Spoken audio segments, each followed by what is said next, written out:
So my cousin is cooking for me. What are you cooking, cuz?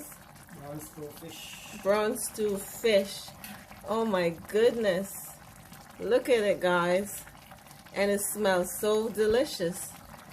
I cannot wait to eat it.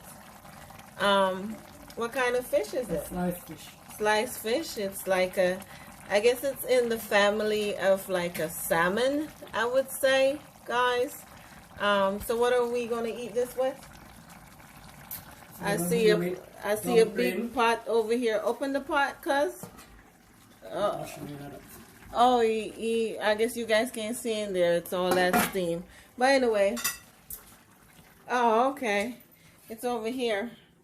It's pumpkin. See that nice pumpkin? And then sweet potatoes.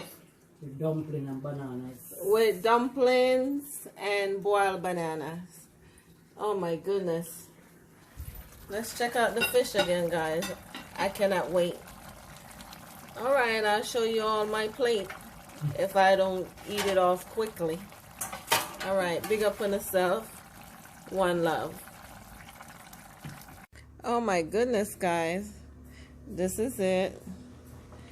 My brown stew fish, boiled bananas, dumpling, sweet potatoes, and pumpkin.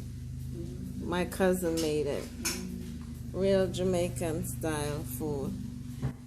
Guys, it feels so different to not be the chef. But it's okay. I'm enjoying Jamaica, considering the reason why I'm here. But I'm enjoying the food. Alright, guys. Big up on yourself. One love.